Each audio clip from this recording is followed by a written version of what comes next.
Liberdade nos prometeram, mas ao invés de nos darem as chaves, as nossas correntes só mudaram de donos. Igualdade nos disseram, mas quando os nobres caíram, outros senhores surgiram em seu lugar. Fraternidade juraram, mas os homens que se diziam tão irmãos começaram a se delatar e a se traírem como os ratos covardes que eram. Esses eram os princípios da Revolução Francesa, que eram puros no início como o sonho de uma criança inocente, mas que agora haviam se radicalizado a tal forma que as pessoas já nem sabiam mais pelo que lutavam. Os três ideais sagrados flutuam sob uma nação coberta por sangue inocente. Sejam todos muito bem-vindos, essa é a história da Revolução Francesa. E aí, pessoal do YouTube, tudo bom com vocês? Meu nome é Heron Fernandes e sejam todos muito bem-vindos a mais um vídeo meu aqui no YouTube. No vídeo de hoje, falaremos sobre a história da Revolução Francesa, um dos períodos mais importantes da Era Moderna que marca o fim deste período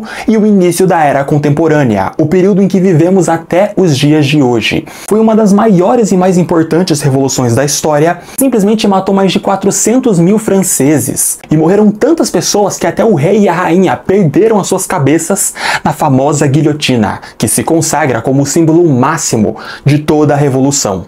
Mas o que foi a Revolução Francesa? Por que ela aconteceu? Como pôde ocorrer? E como aconteceu de um jeito tão violento a ponto do próprio rei ser decapitado? Os pobres realmente conquistaram a França que tanto desejavam? Ou será que só trocaram de opressores? Nós vamos entender tudo isso mais pra frente. Por favor, deixem o seu like, compartilhe e se inscreva. Capítulo 1. Absolutismo. Uma forma de governo na qual o poder está totalmente concentrado nas mãos de uma única pessoa. Na era moderna, quase sempre nas mãos de um rei. O mesmo tinha total poder para fazer o que quisesse. E este poder era justificado porque o rei se dizia merecedor. O mesmo dizia que governava porque Deus quis. Esse foi um modelo de governo extremamente popular na Era Moderna, sobretudo em países da Europa Ocidental, como França, Espanha, Inglaterra, Portugal, Áustria, Rússia, enfim. Não há democracia, não há assembleia, não há parlamento, não há participação popular, não há nada além da vontade do rei. Capítulo 2. O Estado sou eu. Antes que possamos falar sobre a Revolução, temos que falar sobre como começou o absolutismo na França. Ele começou com um homem, com um monarca chamado Luís XIV, que também era chamado de Rei Sol, e ele foi provavelmente o governo mais longo de toda a história europeia. Ele governou em 1643 até 1715. E foi com ele que a França se tornou a potência que é até os dias de hoje. Naquele tempo, a França era uma potência colonial, que escravizava pessoas, sobretudo os africanos. E o rei Luís XIV não só inaugurou o absolutismo, não só começou com essa forma de governo na França, como teve também o ápice dele em seu governo. Ele é acreditado como o dono da célebre frase, o Estado sou eu. A maior parte das pessoas acreditam que quando ouvem o Estado sou eu, é basicamente o governo se auto-assumindo, dizendo que, eu sou o governo, eu mando e ponto.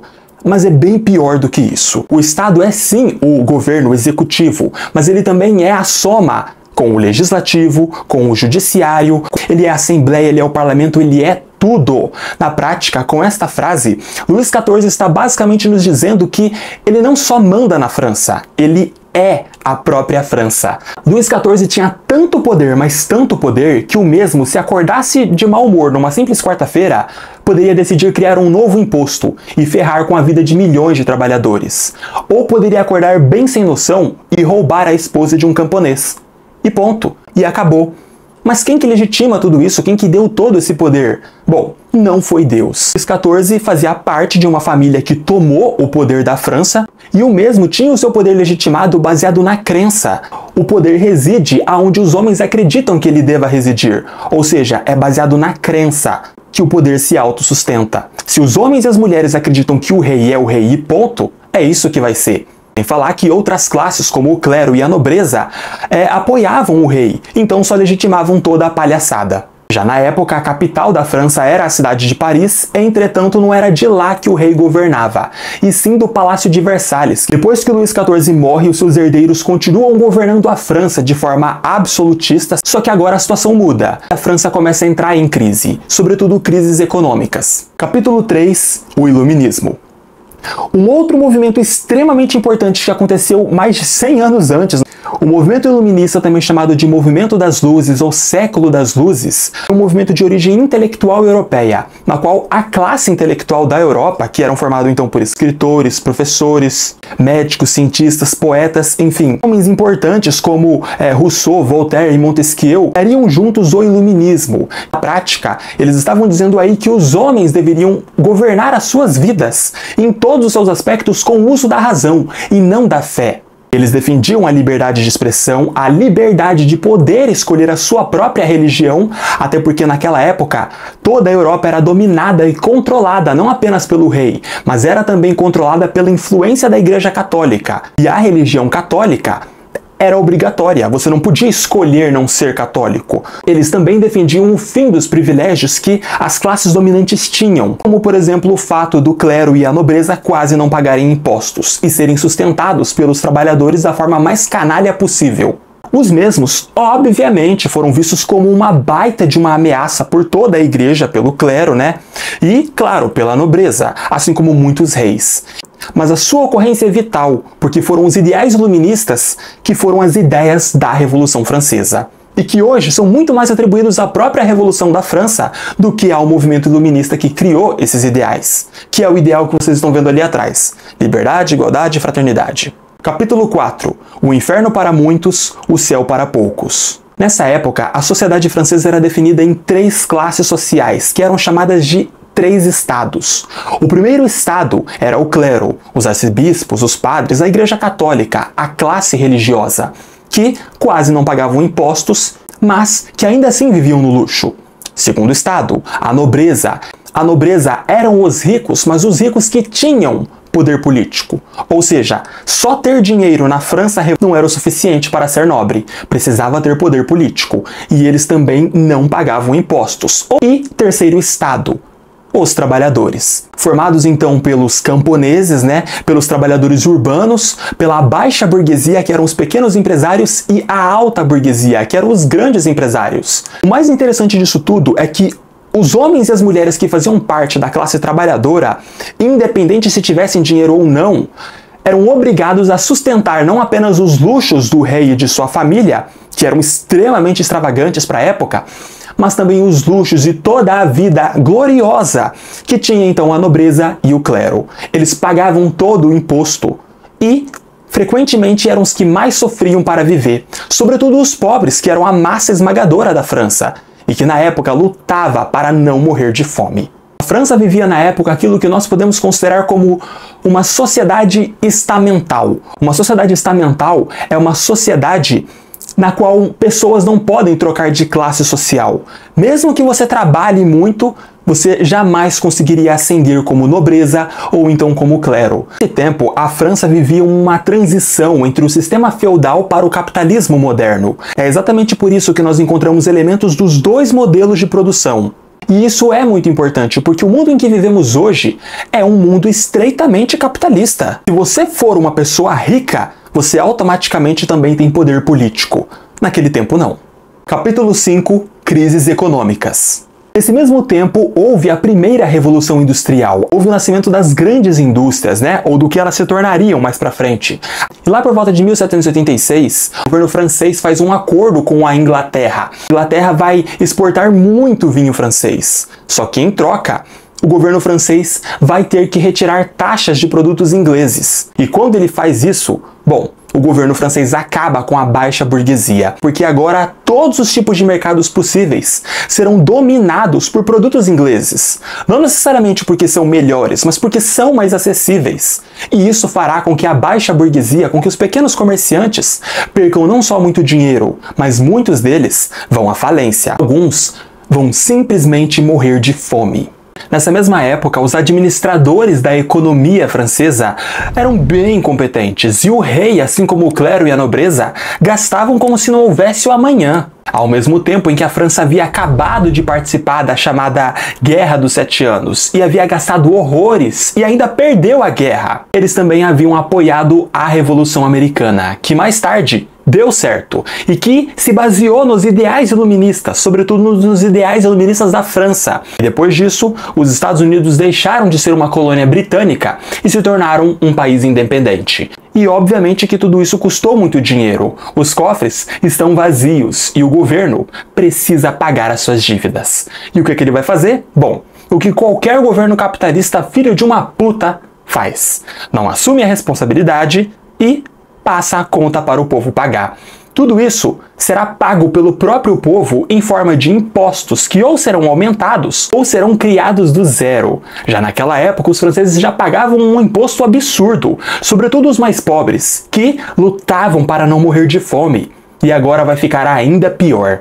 Sendo que alguns anos antes de tudo isso acontecer, as colheitas tinham sido péssimas, exatamente por conta de uma seca que houve na França. E agora, o preço dos alimentos disparava. Sobretudo do trigo, sobretudo a farinha, sobretudo o pão, que era o alimento mais importante da dieta francesa. Ou seja, as pessoas não estavam indignadas porque a vida delas não estavam tão boas, elas estavam indignadas porque trabalhavam feito camelos e não tinham nem o mínimo. Enquanto o rei, a nobreza e o clero ficavam lá, de boa, tranquilo. E só para constar, nenhuma dessas duas categorias, nenhuma dessas duas classes sociais geravam alguma forma de riqueza para a sociedade. Não faziam bosta nenhuma. E simplesmente eram sustentados pelo povo. Quando o preço do pão aumenta, muitas pessoas começam a passar fome. E se põe no lugar de um francês dessa época. Você é mãe ou você é pai, você vê o seu filho com fome. Cara, assim, eu nunca passei por isso, eu nem tenho filhos na verdade, mas eu tenho certeza que deve ser desesperador. E aí, muitas pessoas começaram a se revoltar. Essas pessoas começaram a protestar, começaram a invadir supermercados e padarias e locais, que vendiam comida porque estava todo mundo desesperado. E nesse mesmo tempo, muitas famílias inteiras morrem de fome. E, obviamente, aqueles que mais morrem fazem parte da categoria mais sensível dos trabalhadores. Os idosos, as crianças, O rei Luís XVI era um dos homens mais poderosos de seu tempo. Só que ele era amplamente odiado, ninguém gostava dele. Ele só não era mais odiado que a sua esposa, a Maria Antonieta da Áustria, que era a rainha francesa. A mesma era o ápice do elitismo e da futilidade. Vivia num mundo imaginário, tava sempre feliz, tava sempre gastando dinheiro, sempre assim, como se o mundo fosse perfeito, como se fosse tudo colorido, feito de algodão doce. E do outro lado, pessoas, famílias inteiras morriam de fome, não importa quanto trabalhassem. Nessa época, a baixa burguesia vai começar a falar contra o rei, sobretudo usando ideais iluministas, porque na prática, eram eles os trabalhadores, eles estavam sustentando essa classe, enquanto muitos estavam indo à falência e até morrendo de fome. Não estava certo. O fato da Revolução Americana ter dado origem à independência dos Estados Unidos e dela ter se baseado sobretudo nos ideais iluministas da França deu muita força para que a baixa burguesia acreditasse que as coisas também poderiam mudar lá. Porque se mudou em outro lugar, por que não pode mudar aqui? Enterrei meu filho com as mãos, onde a terra não cedia e se mantinha seca, dura e fria. Ele morreu mamando o vazio. Chupava meu seio seco, mordia o nada com fome e choro. Não há mais leite, pão ou qualquer coisa que eu possa lhe dar. Meu corpo apodrece de pé, e minha alma se foi junto com o meu pequeno menino. Vi homens lutando por um pedaço de pão, vi mulheres enterrando seus bebês como eu enterrei o meu. Vi a nossa fé se tornar uma doença e a igreja cobrar para enterrar nossas esperanças. Quem nos fez sofrer? Quem matou nossos filhos? Quem vingará nosso sofrimento? Capítulo 6. O rei incompetente. O Luís XVI queria ser amado, e ele tinha olhos que enxergavam o suficiente para ver que a maior parte da França estava morrendo de fome. Ele sabia que tinha que mudar essa situação porque logo logo podia sobrar para ele. Nessa hora que se você é um governante, tem duas coisas que todos eles fazem. Ou você tem um pouco de bom senso e ajuda a população a não morrer de fome, seja então reduzindo os impostos ou distribuindo alimentos, ou então você faz o que um tirano faz. Simplesmente reprime as rebeliões, reprime aqueles que estão revoltados. O Luís XVI decidiu não fazer nada disso. Na época, ele se aliou ao que chamava de déspota iluminista. Na prática, tudo o que ele estava fazendo era se aproximar dos ideais iluministas, fingindo que gostava desses ideais, meio que para se aliar à galera, meio que para dizer, eu sou o rei, mas eu gosto de vocês, eu entendo o que vocês querem, eu concordo com tudo. Quando, na verdade, nada daquilo fazia sentido. E lá por volta de 1780, o Luís XVI faz a Assembleia dos Comuns. Ele chama os representantes dos 3 estados. Ele chama então um representante do clero, da nobreza e do povo, né? E todo mundo vai lá, muitos populares também vão para ver, né? E na prática, funcionava como uma espécie de democracia primitiva. O que o rei propunha na época para resolver toda a situação de fome era simplesmente com que a nobreza e o clero deixassem os seus privilégios para que sobrasse um pouco de dinheiro para que o governo, para que o rei pudesse comprar alimentos e distribuir para a população. E obviamente que não deu certo, porque era feito por voto. Cada categoria votou. O clero não quis, a nobreza não quis e o povo quis. Resultado 2 contra 1. Isso por si só nos dá uma noção bem interessante da situação. Por mais que Luís XVI fosse um absolutista e governasse sozinho, na prática ele não tinha tanto poder assim. Agora os impostos continuam e ainda ficam mais caros. Aí não deu, né? Aí milhões de franceses começam a sair nas ruas e mais gente morre. Tem muitos confrontos, né? O exército é chamado para reprimir as populações. Muitos estabelecimentos que vendiam comida, sobretudo pães, são depredados, né? São vandalizados. Vira uma sangria. E agora a França está caminhando para uma guerra civil que está se tornando inevitável. Agora a própria rainha Maria Antonieta da Áustria, né? Que era a esposa do Luís XVI e a rainha francesa também, ao saber que o povo não tinha dinheiro para comprar pão, faz a declaração mais imbecil da história moderna e talvez a declaração mais idiota de toda a história humana. Que os pobres não podem comer pão, que comam brioche. Isso por si só é ridículo e revoltante em tantos níveis que não há palavras para descrever o sentimento que me dá. Caso você não saiba, brioche é uma espécie de pão que também se parece com um bolo, enfim, é muito mais caro do que um pão normal. Agora, pensa em tudo isso.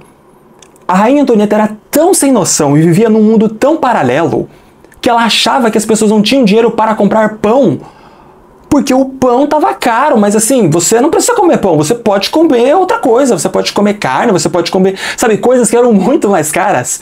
Não faz o menor sentido. Se você não tem dinheiro para comprar o mais simples, como vai ter o dinheiro para comprar o que há de melhor na sociedade? Isso, pois, só foi mais do que revoltante, foi um soco no estômago de toda a classe trabalhadora, que viu ali que tinha a rainha mais sem noção de toda a história nacional. Era uma pessoa que não se importava, que não conhecia e que, sinceramente, nunca quis saber. Quando ela faz isso, o resultado é imediato. Milhões de franceses começam a protestar e os protestos ficam muito mais violentos. Agora vão ganhar um caráter absurdamente sangrento. As pessoas vão sair nas ruas querendo a cabeça da rainha. Lá por volta de 1789, o rei Luís XVI já estava desesperado. O mesmo já havia tentado fazer várias reuniões, várias assembleias para resolver o problema.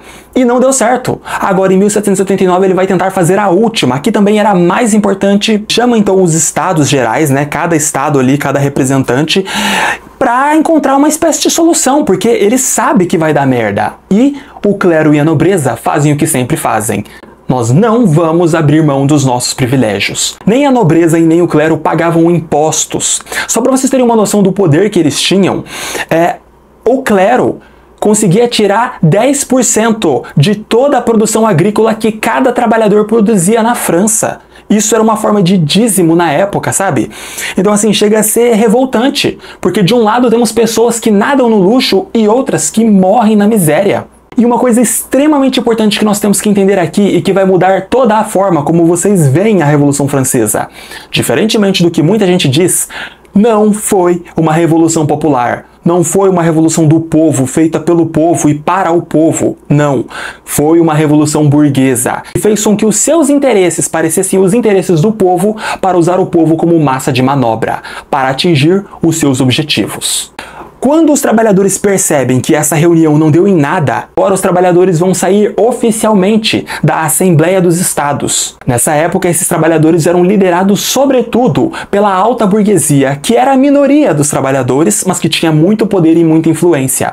E eles vão criar agora a chamada Assembleia Nacional. Vão criar a sua própria Assembleia, já que eles são 95% de toda a França, e vão ditar eles as regras. Vão eles criar os seus projetos, vão eles criar as suas leis. Vão mandar e foda-se o rei, dane-se vocês. Isso por si só é perigoso, porque eles são a França, eles são a massa trabalhadora. Se eles começarem a acreditar que eles têm poder, gente, não tem rei, nobreza e clero que aguente. Luís XVI fica irritadíssimo com a situação. Ele não permite, porque ele não quer dividir o poder. Ele manda com que seus guardas expulsem essas pessoas de seus lugares, né, onde eles fazem as suas reuniões, para desmobilizá-los. E os representantes da Assembleia Nacional, ao perceberem que o rei está contra eles, fazem um juramento. Nós não nos separaremos até dar à França uma Constituição. Uma Constituição é um conjunto de leis quase que sagradas para um Estado-nação. São leis que são inalienáveis, que são muito difíceis de fazerem, mais difícil ainda de derrubarem. São leis que garantem a estabilidade e o progresso de um país. São leis que garantem o mínimo, entende? Todos os Estados-nações têm uma Constituição própria. Se houvesse uma Constituição, ela logicamente limitaria os poderes do rei e o Luís XVI não poderia mais fazer o que quer quando quisesse. Agora, a Assembleia Nacional passará a ser chamada de Assembleia Nacional Constituinte, ou seja, ela existe para criar uma Constituição. A Assembleia Nacional Constituinte não quer mais o governo do rei absolutista, quer uma monarquia constitucional, uma monarquia na qual o rei respeite a Constituição. Os membros da Assembleia Nacional Constituinte eram eleitos sobretudo pela alta burguesia, que obviamente colocava as pessoas que lhe interessavam, as pessoas que iriam defender os seus interesses. E essas pessoas que faziam parte dessa Assembleia eram os chamados deputados. E o que significa isso? Bom, deputado vem de uma palavra em latim, vem de deputare, que significa designar, significa dar uma missão. Na prática, um deputado é isso, é alguém que está prestes a fazer uma missão. É alguém que no mundo de hoje, assim como naquela época, representava um interesse ou um grupo de pessoas dentro da sociedade. E o fato da maioria dos deputados representar a alta burguesia nos diz muito sobre para onde esse movimento está indo. Uma revolução da burguesia, da alta burguesia, que usa do povo, que usa da força do povo como motriz para a sua revolução. O que por si só não era dito às claras. A massa trabalhadora, as pessoas comuns, não achavam que era assim. Essas pessoas realmente acreditavam que estavam todos do mesmo lado. E não estavam. Sempre que você lê algum conteúdo sobre a Revolução Francesa, seja na internet ou então em algum livro físico, muito provavelmente dará de cara com o quadro A Liberdade Guiando o Povo, criado pelo pintor romancista Eugène Delacroix, no qual uma mulher representa os 3 conceitos supremos da Revolução Francesa, no caso, liberdade, igualdade e fraternidade, sobretudo o primeiro conceito, o de liberdade, e em seu conteúdo mostra uma mulher avançando entre a fumaça, o caos e o sangue, com os seios à mostra e a bandeira em punho, um olhar forte que encara o horizonte sem medo e que representaria aqui, sobretudo, a própria França encarnada no corpo de uma mulher. E seus passos são firmes como quem traça o próprio destino. Em uma mão, a tal mulher segura a bandeira tricolor da França, representando o amor à sua pátria, e na outra, uma arma do tipo mosquete com uma baioneta, representando que a única forma de se defender a sua nação é através da força bruta, através de uma luta armada que os levaria a uma suposta libertação. A mulher em si não existe e nem sequer foi inspirada em alguém. Trata-se de uma figura alegórica, na qual hoje a maior parte dos franceses a apelidaram de Mary Anne, sendo a junção de Mary e Anne, 2 dos nomes mais comuns de mulheres na França revolucionária. O gorro usado pela personagem é um símbolo de emancipação e resistência contra a tirania. Para quem não sabe, era o mesmo gorro usado por escravos recém-libertos na Roma Antiga, que mais tarde foi amplamente adotado pelos revolucionários franceses. À sua volta, há corpos de mortos em combate, dos quais representam os 2 lados desta mesma guerra. Uns que morrem defendendo uma França mais justa e outros que lutaram para manter a opressão. A cidade ao fundo representa as torres da Catedral de Notre-Dame, situando a ação em Paris, a capital do país. E uma curiosidade aqui. Muitos que a observam, pelo menos inicialmente, quase sempre não entendem o porquê Mary Anne está com os seios à mostra e, caso estejam pensando, não. Os seios não estão aí para erotizar a nossa personagem ou sexualizá-la, de maneira alguma. Na verdade, existem 3 motivos do porquê a nossa personagem está com os seios à mostra. O primeiro deles é: o quadro tem inspirações clássicas da arte greco-romana, na qual a maioria dos corpos eram representados nus, para simbolizar a pureza, a coragem e a verdade. O segundo motivo é o fato de que os seios representam um conceito materno de mãe-pátria. A liberdade, sob essa ótica, é vista como uma mãe que amamenta e nutre o povo, símbolo de vida, fertilidade e renascimento de uma nação. No caso, ao invés de leite, ela nutriria o seu povo com ideais de liberdade e igualdade. E terceiro motivo, a mesma mostra seu corpo nu como um sinal de força e despojamento, mostrando desapego ao medo, às leis e às convenções sociais. E uma rejeição à vergonha. A mesma está ali, livre de tudo que aprisiona o seu corpo e seu espírito. Seu ato de nudez aqui não deve ser motivo de vergonha, mas sim uma demonstração de poder. Coisa muito importante que nós temos que dizer aqui é que até mesmo a própria burguesia começa a se separar ainda mais com o nascimento da Assembleia Nacional Constituinte. Isso porque a alta burguesia quer manter o rei, para que o rei possa legitimar os seus direitos políticos. Só que a baixa burguesia, assim como o povo, não quer mais um rei, não quer mais uma monarquia. Na época, a alta burguesia era chamada de girondinos e a baixa burguesia, assim como o povo, era chamado de jacobinos. E por quê? O que isso significa? Bom, os girondinos tinham esse nome em referência à região de Gironda, uma região muito forte economicamente da França. Já a baixa burguesia e a massa trabalhadora tinham o nome de jacobinos por conta do Clube dos Jacobinos. E é aqui que ocorre uma coisa extremamente interessante. Nasce aqui o conceito político que entendemos hoje como esquerda e direita. Na prática, os girondinos sempre sentavam à direita do rei na Assembleia e os jacobinos sentavam-se sempre à esquerda. E virou tradição. Mas o que é isso? O que é esquerda e o que é direita? Bom, esses conceitos mudaram muito daquele tempo para cá. Às vezes eles até acabam se misturando um pouquinho, mas nós podemos resumir eles, em sua essência que se manteve através dos anos, de 2 formas. A direita é aquele lado que representa o interesse dos ricos. É geralmente uma parte da sociedade que é mais conservadora, mais tradicionalista, mais religiosa, mas, sobretudo, uma classe que defende os seus interesses econômicos. E veja bem, você só vai defender os seus direitos econômicos se você tiver dinheiro para isso. Por isso, a direita, os girondinos, como naquela época, como ainda é hoje, é a classe que representa os ricos. E para se opor a isso nasce a esquerda. O que é a esquerda? É basicamente a massa trabalhadora lutando para viver de um jeito mais digno. É a galera que luta então por reforma agrária, que luta então por um aumento do salário mínimo, é uma galera que luta para ter condições de vidas melhores. É geralmente uma galera mais progressista. E se você parar para pensar nesse conceito, o mundo começa a ficar ainda mais bizarro do que ele é.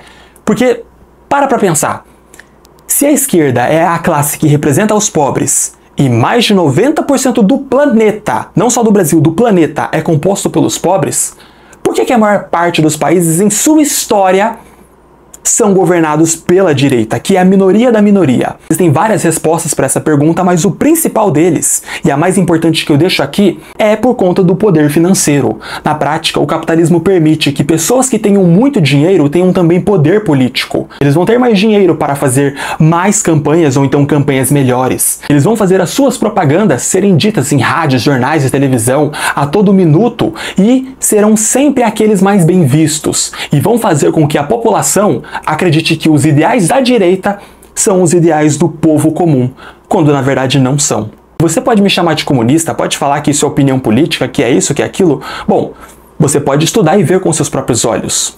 Vai chegar à mesma conclusão que eu.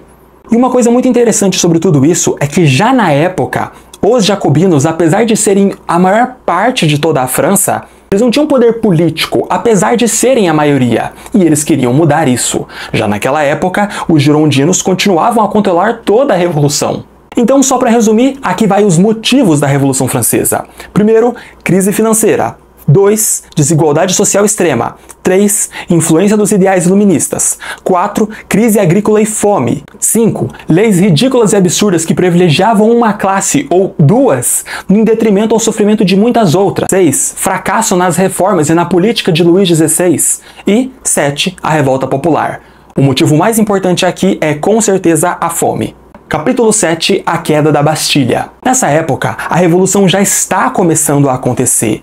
E o Luís XVI demite o seu ministro das Finanças, porque o mesmo apoiava aqueles que eram contra a monarquia. Nesse tempo, a Assembleia Nacional Constituinte vai criar um braço armado, exatamente porque sabe que logo mais o rei, assim como o clero e a nobreza, vão chamar o seu braço armado para combatê-los, que na prática era um exército francês. E se eles não tivessem preparados, o exército ia lá e ia acabar com tudo. Agora o exército francês é chamado pelo rei, deixa de proteger as fronteiras da França e vai em direção à capital, e Versalhes, para proteger o rei da revolta que está começando. Para constar, já nesse tempo, não era todo o exército francês que estava unificado em prol de um objetivo, exatamente porque muitos deles eram franceses comuns, eram pessoas como eu e você que apoiavam tudo isso e que viam que era o certo, sem falar que muitos outros soldados do exército francês eram mercenários, sobretudo da Suíça, e que respondiam a quem pagava, no caso o rei. A milícia burguesa, juntamente com o povo, vai invadir o Hospital dos Inválidos, que na época servia como depósito de armas. Eles vão lá, roubam todas as armas, todos os mosquetes, né, aquelas armas mais antigas que eles tinham naquela época, só que eles precisam de munição, precisam de pólvora. E onde aqui tem isso? Na Bastilha.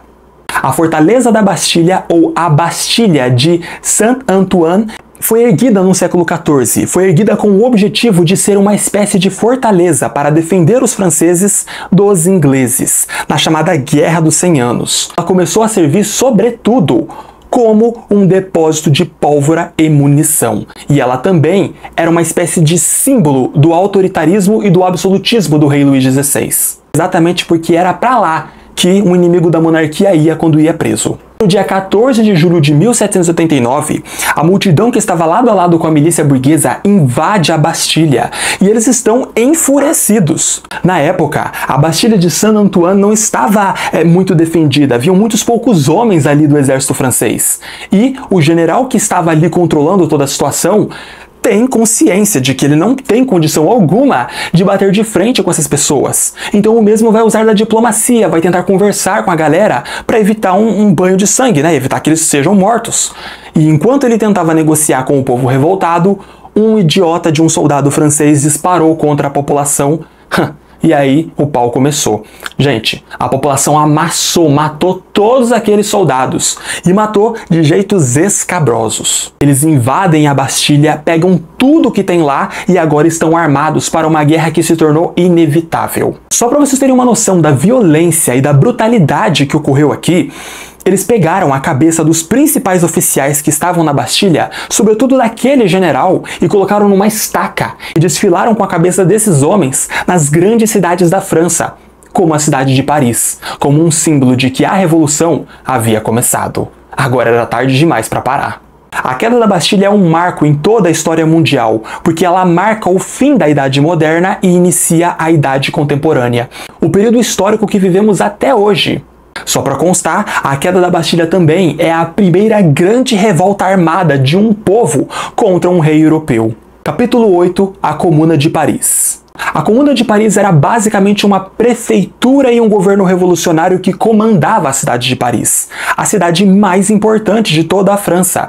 Só para constar, essa foi a primeira Comuna de Paris, que não é a mesma da Guerra Franco-Prussiana lá do fim da Era Napoleônica, ok? É outra. Nesse tempo, eles oficializam a milícia burguesa como sendo parte da força revolucionária que representa o povo da França e renomeia toda a milícia burguesa como Guarda Nacional. Capítulo 9. O Grande Medo. Embora estejam ocorrendo grandes mudanças, a fome ainda persiste e vai se traduzir numa intensificação de toda a violência na sociedade francesa. Aqueles estabelecimentos comerciais que vendem comida, seja ela uma padaria, uma vendinha ou um supermercado, continuarão a ser assaltados por boa parte da população que está com fome. Nesse mesmo tempo, ocorre uma onda massiva de violência, uma verdadeira caça às bruxas, sobretudo contra os nobres, contra aqueles que a população francesa considerava uma classe parasitária que nada fazia e só sugava. Essas pessoas serão mortas nas ruas e muitas dessas famílias vão fugir da França para fugirem da morte. Só que essas famílias poderosas não vão só fugir da França e ficar quietinho no seu canto. Muitos deles irão reestruturar exércitos de mercenários ou então irão pedir ajuda a reis estrangeiros, como o rei da Áustria ou o rei da Prússia, para que eles então possam restabelecer a antiga ordem na França e restaurar os seus privilégios. Capítulo 10. As novas leis. Em 4 de agosto de 1789, os deputados da Assembleia Nacional Constituinte vão fazer aquilo que ficou conhecido como os Decretos de Agosto. Na prática, uma série de leis que acabavam com os principais privilégios da nobreza e do clero. A parte da nobreza e do clero perdem acesso à maior parte de suas terras. E isso era a principal forma como eles controlavam os pobres. Agora, não controlam mais. O Decreto de Agosto vai mandar a seguinte mensagem para toda a França, assim como para o mundo. Todos os homens nascem livres e devem ser tratados como iguais. Mais tarde, isso daria origem à Declaração dos Direitos do Homem e do Cidadão, que foi publicado no dia 26 de agosto de 1789. Um documento com 17 pontos muito bem intencionados, mas bem mal feitos, que tentavam então forçar uma igualdade entre os homens. Esse documento foi muito importante porque ele seria a base para a maioria das constituições dos Estados-nações modernos que surgiriam. E embora tudo isso seja muito impressionante, não é tão revolucionário e transformador quanto parece. E por quê? Primeiro de tudo, os únicos que ganhavam direitos de fato eram homens brancos que tivessem uma determinada renda e que pagassem determinado imposto. Ou seja, se você fosse um homem, fosse branco, mas não ganhasse tanto dinheiro ou não pagasse tal imposto, você não tinha direito a voto. E se você fosse homem, mas fosse negro, bom, você vivia na França escravocrata, você seria tratado como escravo. E 2. As mulheres fizeram parte de toda a revolução, como ainda iriam fazer. Foram excluídas de toda a Declaração dos Direitos do Homem e do Cidadão. Na prática, elas ainda assim tinham seus direitos negados. Ainda não podiam estudar, ainda não tinham direito ao voto. E 3. Já na época, a maior parte da população francesa queria o fim da monarquia, queria o fim dos reis. Mas a alta burguesia discordava e como eles governavam a revolução, eles apoiavam a monarquia e dizia como tudo seria traçado. Podemos considerar tranquilamente que as mulheres tiveram seu papel apagado em toda a história mundial. E aqui não foi diferente. Tanto que a maior parte das pessoas que já estudaram a Revolução Francesa nunca nem ouviram falar de toda a projeção feminina e de como elas fizeram diferença. Nunca nem ouviram falar na personagem que eu vou descrever aqui e agora. Mary de Gouges, também chamada de Olympe de Gouges ou Olímpia de Gouges. Quem é essa mulher e por que ela era importante? Bom, ela foi provavelmente a mulher mais importante de toda a Revolução Francesa. Foi uma das grandes líderes femininas que lutou para incluir as mulheres em toda a Declaração de Igualdade da Nova França. Ela nasceu em 1748, no sul da França, numa cidade chamada Montauban. Ela era filha de um pai açougueiro. A mesma era uma ativista que depois se tornou política, escritora, dramaturga, jornalista, abolicionista, ou seja, ela falava contra a escravidão africana, o que por si só é mais do que coerente, até porque que sentido tem você lutar pela liberdade no seu país e ainda assim manter o seu país escravizando outros povos, né? Não faz muito sentido. Mas já naquela época, mulheres como a Mary de Gouges estavam à frente nisso. A mesma observou toda a Declaração dos Direitos do Cidadão e do Homem e achou tudo aquilo um absurdo. Ela pegou aquilo e alterou completamente. Ela pegou o documento da Declaração dos Homens e do Cidadão e trocou cada parágrafo que tinha a palavra homem, ela trocou por mulher. O que ela queria era uma inclusão das mulheres. E ela também fez algumas alterações básicas. Começou o documento acusando os homens franceses de hipocrisia, dizendo que os homens estavam usando de toda a Revolução Francesa como uma oportunidade para garantir as vantagens masculinas em detrimento às desvantagens femininas. Ela ainda conseguiu finalizar todo o documento com uma sátira bem ácida, basicamente argumentando que para ela o casamento era só um contrato de escravidão, na qual beneficiaria os homens em detrimento do sofrimento das mulheres. Ela previu que se as mulheres continuassem a ser ignoradas pela Revolução Francesa, mais tarde a Revolução se voltaria contra si mesma. Spoiler, ela estava certa. Tudo isso é mais do que importante, porque ela estava fazendo história e, na verdade, nem sabia disso. Tanto que ela é considerada uma das primeiras, se não for a primeira feminista do mundo. Ela mesma imprimiu diversos panfletos, fez campanha, chegou a entregar os panfletos até mesmo para a rainha Maria Antonieta, que viu o documento e tinha tudo ali para receber aquilo como uma causa das mulheres e se tornar liderança do movimento. A mesma descartou anos mais tarde a Olympe de Gouges, ou Mary de Gouges, como ia continuar protestando, e pedindo pelos direitos das mulheres, e a mesma acabou escrevendo uma peça teatral chamada A República dos Traidores, que na época acusavam os jacobinos de serem traidores por ignorar as mulheres. Eles aprenderam e a sentenciaram à morte. Ela foi presa em 1793 e o seu crime foi o pior de todos na época: atacar a revolução. Foi acusada de traição. Não teve direito à defesa, ficou presa durante alguns dias. Em uma de suas cartas, ela diz uma frase muito importante: se as mulheres têm o direito de subir ao cadafalso, que era onde ficava a guilhotina para morrer, também deve ter o direito de subir à tribuna para se defender. Dia marcado para morrer, ela pediu luvas e roupas limpas e brancas. E suas últimas palavras são: vou morrer, mas vou morrer com honra. A verdade vale o meu sangue.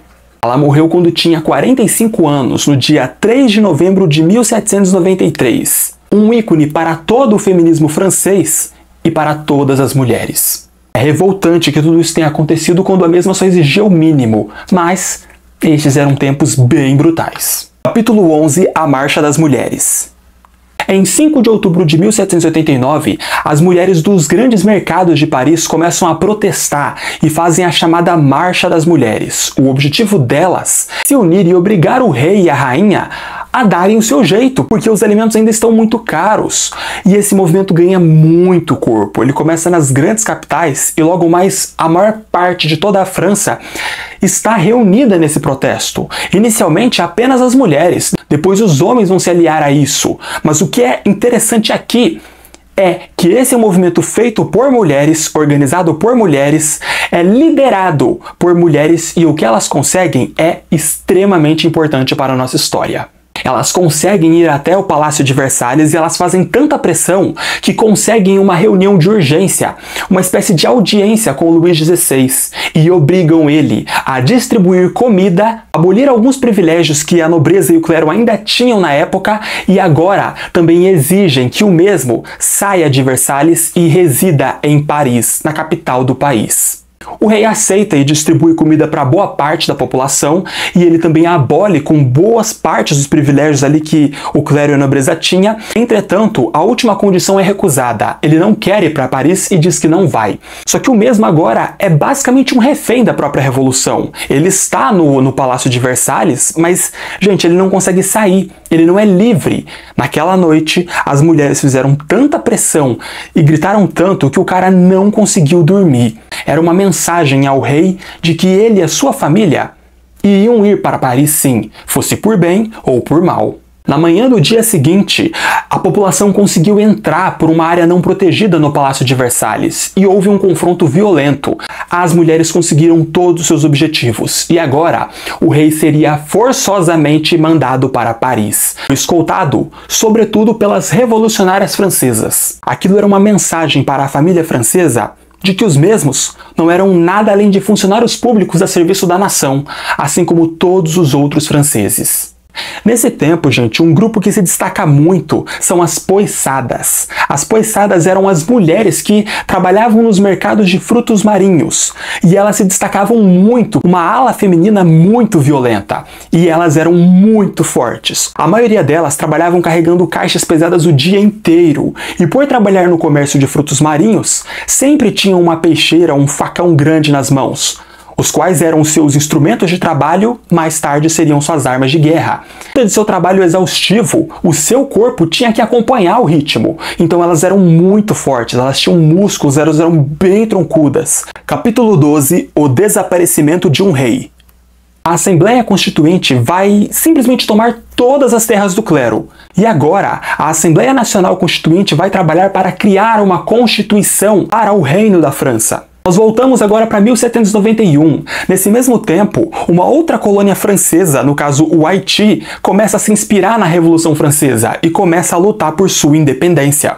E a Revolução Haitiana é com certeza a mais bela de todas, porque eu acho que foi a única revolução na qual os escravos se uniram, se armaram, lutaram, se libertaram e ainda fundaram um país. Depois de tudo isso, houveram assim uns 9 meses de calmaria e determinada paz, porque a revolução estava caminhando e toda a população estava até que bem unificada.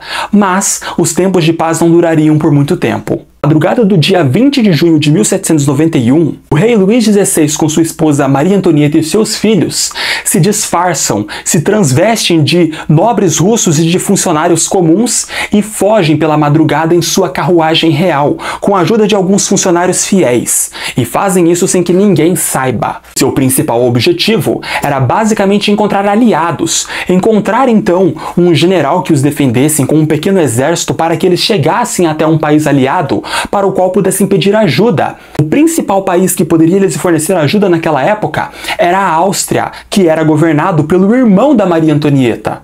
Na manhã do dia 21 de junho de 1791, os empregados do rei francês vão até o seu quarto e percebem. Ele e a sua família fugiram e é noticiado para todos os revolucionários. E todos querem a volta imediata do rei e sua família. Inicialmente, todos começam a acreditar que eles foram sequestrados por contra-revolucionários ou, quem sabe, amigos da coroa, mas depois isso cai por terra, exatamente porque o rei Luís XVI acabou deixando uma carta dizendo que ele e a sua família haviam fugido. Por quê? Para que se incriminar assim? Não sei, mas ele deixou. Enquanto isso, lá no nordeste da França, ali quase saindo do país, uma linda carruagem caminha tranquilamente. Capítulo 13, a carruagem russa. Um dia depois do desaparecimento do rei, uma linda carruagem totalmente assim, fora dos padrões comuns da França, que você via claramente que era nobre, chegava ao vilarejo de Varrel, ali nas delimitações do final da França praticamente. Lá dentro tem então uma família de nobres russos com alguns pequenos funcionários e ajudantes. Na prática, são a família real que estão disfarçados. Eles são interceptados por guardas que pedem então a documentação para ver quem eles são, para onde vão, né, se não são fugitivos ou algo assim, e eles entregam os documentos, que consta ali no papel que a carruagem está no nome da baronesa russa de Koff. Na prática, tudo está em ordem e eles podem passar. Entretanto, nesse mesmo momento, quando a carruagem está quase saindo do vilarejo, um soldado que havia visto, o rosto daquelas pessoas e estava tentando lembrar quem eles eram, os reconhece e vem desesperado com o seu cavalo e grita de longe: atenção a todos os soldados. Aqueles são a família real francesa. Eles estão fugindo. E se eles fugirem, todos aqui serão acusados de alta traição e serão mortos pela guilhotina. Nesse exato momento, todos os soldados ficam em pânico, porque ninguém quer perder a cabeça, E eles param a carruagem e rende todo mundo. Quando eles saem, todo mundo ali percebe. Não era a família russa nenhuma. Era a família real francesa. E os funcionários eram os filhos deles disfarçados. Na prática, tentaram fugir e foram burros o suficiente para admitirem isso por escrito. Agora serão escoltados para Paris, onde serão recebidos com hostilidade e muita violência. Naquele tempo, havia alguns franceses que gostavam da família real francesa e que agora tinham ódio deles, porque perceberam que o rei não estava do lado da revolução, que ele só deu comida para o povo e só aboliu privilégios porque ele era forçado, porque estava sendo ameaçado de morte. Entretanto, a alta burguesia ainda assim governa a revolução e eles ainda querem manter o rei no poder. Agora, em setembro de 1791, nasce a Constituição Francesa, na qual vai estabelecer que a monarquia absolutista morreu e agora nascerá uma monarquia constitucional. O que é isso? Bom, uma monarquia absolutista era o que a França vivia antes. Era um governo de um rei que mandava de forma absoluta. Agora, uma monarquia constitucional é uma monarquia na qual o rei manda sim e tem sua influência, mas ele não tem poderes livres como tinha antes. Ele é obrigado a respeitar a Constituição. Ele tem limitações, ele tem leis para seguir. É aí nesse momento que os ideais do iluminismo, de liberdade, igualdade e fraternidade, são restituídos. Hoje esses lemas são tão associados à Revolução Francesa que ninguém lembra que eles surgiram no iluminismo. Mas vocês vão ver ao longo desse vídeo que não é igualdade, fraternidade e liberdade para todo mundo não. Na verdade é bem longe disso. Mudanças estão acontecendo, certo? Só que não as que o povo quer. Na prática, o que o povo precisava era de emprego e sanar a sua fome e uma melhor qualidade de vida.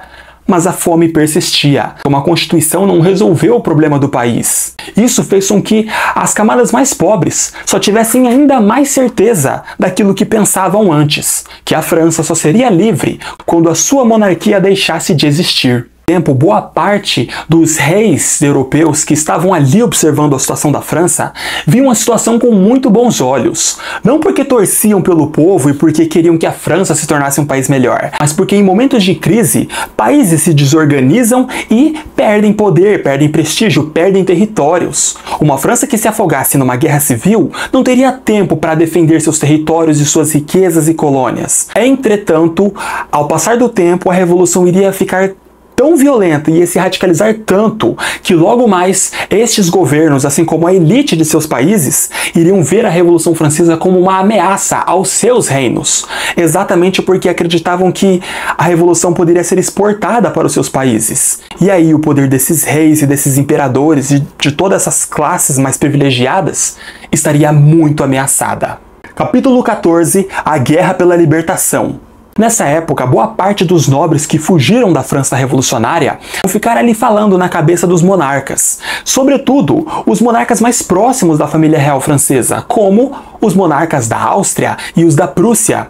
E acaba dando certo. O Leopoldo II, que era o rei da Áustria e irmão da Maria Antonieta, assim como o rei prussiano, o Frederico Guilherme I, se compadecem com a situação da família real francesa e enxergam eles como reféns, veem a atitude do povo como uma rebelião e agora mandarão seus exércitos para libertarem a França, enfim. Dia 20 de abril de 1792 é feita uma audiência às pressas, uma reunião de emergência, porque esses exércitos estão prestes a invadir a França. E se conseguirem, tudo o que fizeram até aqui será perdido. Nessa reunião eles decidem, nós vamos ter que lutar. Os austríacos começam muito bem. Eles tinham tropas ali na fronteira francesa e conseguem invadir uma pequena parte do território. Eles começam muito bem porque estão mais organizados. O exército francês era sim muito forte, só que ele não tinha as lideranças que precisava. Quando Luís XVI reinava, essas lideranças estavam lá. E por que não estavam agora? Basicamente porque esses líderes, esses generais e estrategistas eram nobres. Quando houve toda essa violência, essa caça às bruxas contra os nobres, bom, eles saíram da situação e em seu lugar foram deixados populares que não tinham a formação acadêmica, né, que precisava, né, que não entendiam exatamente o que estavam fazendo. A Assembleia Nacional Constituinte vai concordar que o exército francês tem que ser reestruturado e que mais homens precisam ser recrutados. E isso dá muito certo. Ali no final de maio, praticamente junho de 1792, a Prússia declara uma guerra formal contra a França. E, inicialmente, o exército prussiano teve muita vantagem contra os franceses porque, como eu disse, eles ainda estavam se reorganizando. Capítulo 15. Sans-culottes. A tradução do francês para o português literal seria sem calças. E o que é isso? Bom, era basicamente o nome que dava à massa trabalhadora que atuava na Revolução. Esse nome, sans-culottes, era dado a eles porque eles não usavam aquelas calças tradicionais que a nobreza e o clero usavam, que eram calças muito caras, eram apertadinhas, eram também símbolos de status social e de prestígio. Na prática, eles lutavam sim e lutavam com calças, só que lutavam com calças normais. E eles se tornam muito importantes, porque eles são a maior parte esmagadora de toda a Revolução.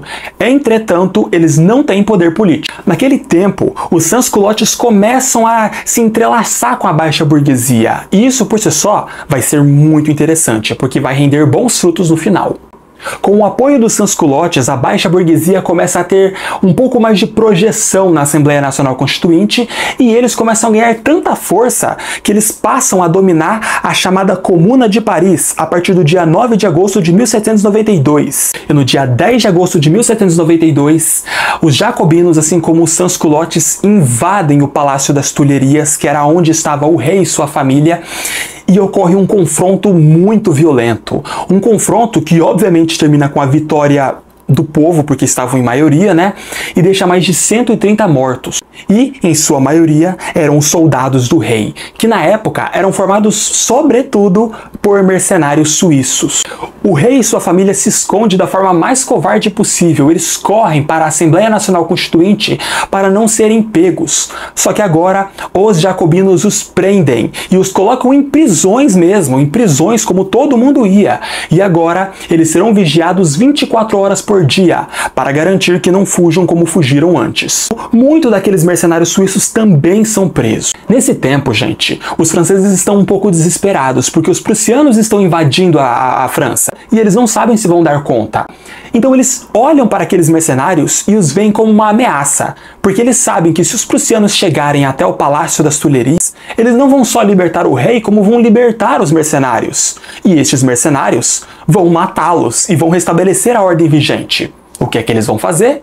Vai rolar um dos episódios mais brutais da Revolução, o chamado Massacre de Setembro. Serão 4 dias de muita matança, serão 1.500 mortos, que, em sua maioria, eram pró-monarquistas. A maioria esmagadora mesmo eram mercenários. Quem autorizou isso foi a Comuna de Paris, que na época era liderada pela esquerda radical, pelos jacobinos. Nesse mesmo tempo, o exército francês veio com tanta força e ele se reestrutura e se organiza tão bem, que agora os prussianos serão barrados, assim como os austríacos. E isso por si só legitimará o fim de toda a monarquia absolutista. Capítulo 16. A República Francesa. Em 21 de setembro de 1792, a Convenção Nacional é criada e, na sua primeira sessão, encerram toda a monarquia constitucional. E agora a França vai se tornar uma república. E isso só dá certo, gente, porque os jacobinos ganham muita força e começam a dominar postos de poder. E eles queriam o fim dos reinados, assim como a maior parte da população francesa. E agora vai ter que ser criada uma nova constituição, exatamente porque essa vai ser uma constituição de república, diferente de uma constituição monárquica. E uma coisa muito interessante é que essa nova Constituição será formada por diferentes classes sociais, por pessoas pobres e por pessoas ricas. Só que ainda assim não é um exemplo de democracia moderna e de representação popular. Exatamente porque as mulheres ficaram excluídas disso. Não teve participação feminina na nova Constituição, por puro machismo. A Convenção Nacional vai se tornar o novo poder legislativo e executivo. E na prática, o chefe da Convenção será automaticamente também nomeado como chefe de Estado, como presidente ou, enfim, primeiro-ministro, como vocês preferirem. Capítulo 17. A cabeça do rei. Assim que nasce a República Francesa, um de seus primeiros assuntos é julgar os contra-revolucionários. O primeiro que será julgado será o próprio rei Luís XVI. Aqui no caso, nós vivemos numa república, então não há mais monarquia, ou seja, automaticamente, Luís XVI deixa de ser rei e será tratado e julgado como um simples civil, como todos os outros civis eram julgados. Ele é chamado na Assembleia, e na Convenção também, ele é posto diante dos principais representantes dos principais grupos da sociedade francesa e é acusado formalmente de ser o inimigo número 1 da Revolução, de alta traição contra o próprio povo. Ele nega as acusações e acaba sendo meio incompetente em tentar se defender, só que piora, porque mais tarde conseguem provar que o rei Luís XVI tinha uma comunicação secreta com a elite de outros países, conspirava para derrubar a república e restituir a monarquia e o seu poder. Isso por si só foi o prego no caixão. O mesmo agora seria condenado à morte na guilhotina. A execução foi marcada para o dia 21 de janeiro de 1793. Nesse dia, ele subiu calado, sendo ofendido pela multidão que tinha sede por sangue. Seus sapatos chiques e caros pisava sob o sangue seco de outros que morreram antes dele.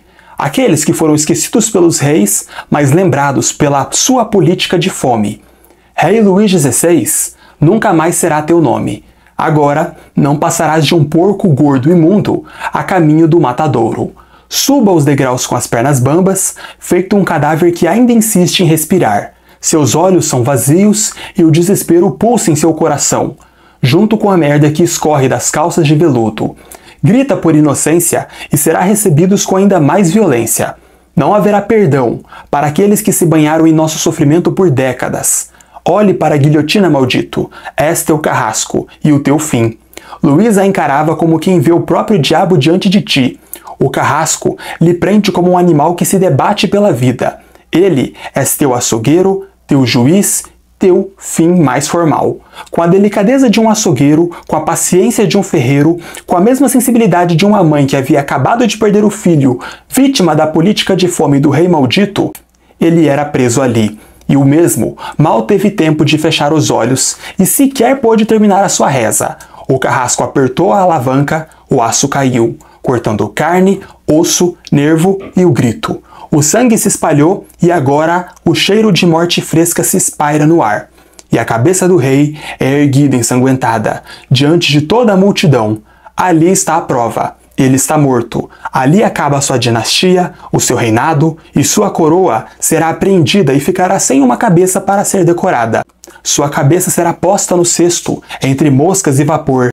Jaz o rosto ali que um dia mandou matar por fome, e agora é executado pela justiça revolucionária. O rei morria, e agora o único Deus que existia na França era a guilhotina, que brilhava sob o sol gotejando o sangue dos traidores. Isso por si só é um grande choque para o mundo todo, porque, assim, isso não acontecia, entendeu? Uma população não matava o seu próprio rei. Era muito raro de um rei morrer, sobretudo de um jeito tão violento, e quando morria, era pelas mãos de um outro império, de um outro reino. Nunca pela própria população. Então isso assusta ainda mais o mundo inteiro. A guilhotina já existia na Europa muito antes da Revolução Francesa. E na verdade nem tinha esse nome. Ela tinha vários nomes, tinha várias formas, vários jeitos de fazer, né? Mas como que ela se tornou o símbolo máximo de toda a Revolução Francesa? Esse método por si só foi exemplificado e oferecido para a Revolução pelo Dr. Joseph Ignace Guillotin, daí o nome guilhotina. O mesmo só deu essa ideia que em sua mente a guilhotina era um método de execução não só forte e brutal, mas era eficaz e igualitário. Na prática, todos os criminosos seriam mortos ali de forma igualitária, fossem eles homens ou mulheres, ricos ou pobres, nobres ou plebeus. Ela foi amplamente aceita como a melhor arma para a Revolução, certo? E a versão que nós conhecemos hoje, que é essa daqui, que também é a mais popular, é uma versão construída pelo engenheiro Tobias Smith, a guilhotina moderna de 1792. E os relatos com essa época, gente, são muito aterradores. Haviam pessoas que diziam que muitas cabeças, mesmo depois de serem decapitadas, piscavam e esboçavam reação, o que por si só causava mais repulsa, mas também fascínio na população que assistia. A guilhotina se transformou não só no símbolo da Revolução, como também virou motivo de piada, mas também motivo de muito medo. Ela ganhou vários apelidos. Alguns deles incluíam a viúva, ou a navalha nacional, ou a máquina sagrada. A guilhotina ficou tão popular nesse período que as pessoas começaram a vender miniaturas, souvenirs da própria guilhotina para as crianças e passaram a se transformar num espetáculo. As pessoas começaram a assistir essas execuções, essas coisas brutais, da mesma forma que os romanos viam homens sendo devorados por leões no Coliseu Romano.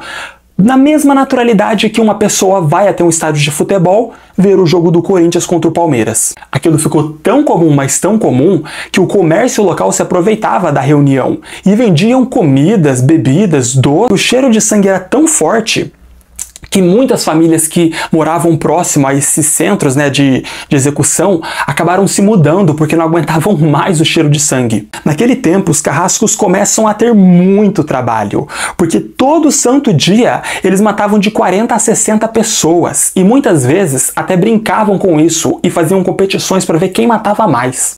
E houve tempos onde a guilhotina era tão usada, mas tão usada, que as madeiras se encharcavam de sangue a tal ponto que apodreciam e tinham que ser substituídas por madeiras novas. Às vezes, uma mesma guilhotina não durava um mês e tinha que ser completamente refeita, de tanto sangue que rolava, de tanto que elas apodreciam. Mas voltando aqui, assim que Luís XVI perde a sua cabeça, a galera que governa a França percebe que a situação está ficando bem caótica, porque eles estão lutando contra a Prússia e contra a Áustria, mas agora outras nações europeias começam a ameaçá-los. Agora a França se antecipa e declara uma guerra formal contra a Inglaterra e contra a Holanda, e mais tarde vão ter que lutar com a Prússia, com a Áustria, com a Inglaterra, com a Holanda e ainda com Espanha e Portugal. Isso por si só é brutal, porque a França não está no auge de seu poder. Eles estão vivendo um verdadeiro conflito, um banho de sangue, certo? Não estão preparados para isso. E para piorar, os exércitos estavam começando a retornar para suas casas. Exatamente porque muitos deles tinham trabalhos bem definidos, tinham prazo, tinham contratos de 1 ano. Agora o governo vai fazer uma nova campanha de recrutamento para reestruturar um novo exército, porque mais guerras estão por vir. E dá certo, mais de 800 mil homens são chamados e se alistam voluntariamente, os mesmos que sobreviveriam aqui a partir de pão e puro patriotismo. O rei morreu, mas a situação não melhora, a fome continua. O governo, que ainda é dos girondinos, vai fazer o Comitê de Segurança Pública para resolver as questões de ameaça interna e externa. Entretanto, a maior parte do povo agora quer o fim do governo girondino, porque identifica que os girondinos não estão nem aí para os pobres. Então eles se unem com os jacobinos. Dia 2 de junho de 1793, o povo, unido com os jacobinos, vão basicamente cercar toda a Convenção Nacional. Juntos serão mais de 80 mil pessoas que atuarão em conjunto com a Guarda Nacional, comandada pela Comuna de Paris. Vai invadir a Convenção Nacional por ordem da Comuna, mas por legitimidade de todo o povo, e vai prender os girondinos. Agora, os jacobinos, que são a esquerda radical, vão entrar de fato no poder e não vão dominar só Paris, vão dominar tudo, porque vão controlar o Comitê de Segurança Pública. Paris não dorme mais. Cada passo na rua da cidade pode ser um risco. Cada vizinho pode ser um espião. Cada palavra mal colocada poderá ser seu fim. Não é preciso cometer crime. Basta um comentário mal interpretado, um nome sussurrado no lugar e com as pessoas erradas, e você some. Tento sorrir e concordar quando devo, mas o medo não me larga. Ele está nos olhos de minha esposa quando batem a porta, está no silêncio dos meus amigos, está no modo como conversamos e como olhamos para os outros. E as ruas que antes estavam tão vivas, agora pairam sobre o medo. Há dias em que acordo assustado. Em sonho, estava certo de que fui confundido e que amanhã eles viriam me buscar. E se tornar real? Não sou traidor, mas quem pode provar isso? Agora, ser inocente não basta. Você deve ser e parecer inocente o tempo inteiro. Pedimos por liberdade, igualdade e justiça, e o que receberíamos agora seria, sobretudo, medo e terror. Agora só há um Deus em Paris, a própria guilhotina, e todos nós poderemos ser alvos dela. Capítulo 18 – O terror. Todas as evoluções humanas que ocorrem diante de nossa história nascem diante de uma mesma necessidade e de um objetivo: a necessidade de libertação, seja da escravidão, de alguma forma de segregação, da fome, da opressão, da tirania ou de qualquer outra forma de violência. Oprimir um povo ou puni-lo com a fome e a miséria é muito parecido com prender um pássaro em uma gaiola. Você pode fazer isso durante anos, mas não pode fazer isso pela eternidade. Que é aceitar toda aquela situação e se reconhecer como merecedor de sua própria miséria. Em alguns casos, a aceitação será tamanha por parte deste pássaro que o mesmo se reconhecerá como parte dessa mesma gaiola, como se fosse parte de toda essa estrutura metálica que, adivinha só, o aprisiona, e o mesmo mal pode conceber esta ideia. Entretanto, assim como um povo que é oprimido, um dia este mesmo pássaro se encontrará separado dessa gaiola, pois se o mesmo observar que tem asas e suas asas o fazem voar, então o mesmo reconhecerá que é um ser diferente e independente da gaiola. O mesmo foi criado e é digno de sua própria liberdade, assim como qualquer povo. Seja a morte que traz a derrota ou a vitória que traz a libertação, qualquer um desses dois destinos a partir da luta é bem mais bem-vindo e bem mais quisto do que mais anos de escravidão. Deus ou a própria natureza presenteou a humanidade com uma mente racional e somos capazes de articularmos políticas para criar o mundo que nós precisamos. Entretanto, o mesmo Deus que nos presenteou com a mente racional também nos presenteou com o dom da violência. Todas as revoluções, aqueles que eram oprimidos nunca foram capazes de se libertar a partir da conversa. Logo mais, a violência se mostrou necessária. Todas as revoluções da humanidade nascem a partir de conceitos puros e inocentes. Conceitos como libertação, justiça, igualdade, fraternidade, reparação histórica, justiça social e que quase sempre se mantêm fortes, mas que não é incomum com que se radicalizem e sejam esquecidos ao passar das grandes revoluções. E aqui, infelizmente, não será diferente. Todo povo oprimido um dia se rebelará contra o seu opressor. E isso vai ocorrer de um jeito ou de outro. Não é eu que quero, é basicamente o que vai acontecer. Esses distúrbios vão ocorrer e vão explodir de forma insana e selvagem. Serão traduzidos e reduzidos à forma mais pura e primitiva de violência bruta. É no meio deste caos desgraçado, no meio de toda essa sangria, que um Estado-nação cai, ou que uma monarquia caia, por exemplo. E é no vácuo de poder que grupos poderosos vão lutar pelo poder. Quase sempre serão então facções, partidos políticos ou grupos paramilitares que vão lutar para reestabelecer não só a ordem, mas a ordem que os mesmos acreditam que seja a mais justa. Infelizmente, boa parte desses líderes que vão tomar o controle desta nação quase sempre serão líderes traumatizados pela violência que passaram. Não é nem um pouco incomum com que esses líderes se transformem em tiranos tão violentos quanto os que os oprimiam durante anos. Talvez o novo tirano tenha mais dignidade, talvez tenha motivos melhores, mas ainda assim um tirano. Só para constar, isso não é uma regra, ok? Existem muitos exemplos de líderes revolucionários que não se transformaram em tiranos. É engraçado perceber como muitas pessoas ficam assustadas ao perceber um processo revolucionário acontecendo em um mesmo país, como o que está acontecendo hoje com o Nepal ou em outras partes do planeta. As pessoas sempre ficam assustadas com tamanha violência que não cabe a nós julgarmos isso, entende? Só aquele povo sabe o que passou. E quando um povo tem do seu governo um único tratamento baseado em violência e opressão, a única coisa que esse povo vai poder dar a este governo de volta é mais violência e mais opressão. O período do terror começa em 1793 e terminaria no ano seguinte, em 1794, e este é conhecido como o período mais sangrento de toda a Revolução. Mas o que é o período do terror e por que ele aconteceu? Bom, o período do terror foi basicamente um período muito sangrento, onde os governantes da França revolucionária desceram o sarrafo em todo mundo, mataram uma galera e não estavam nem aí. Tudo isso para manter a Revolução ativa. E por que isso aconteceu? Bom, existem vários motivos. O grande motivo que fez com que o período do terror pudesse acontecer foi o seguinte.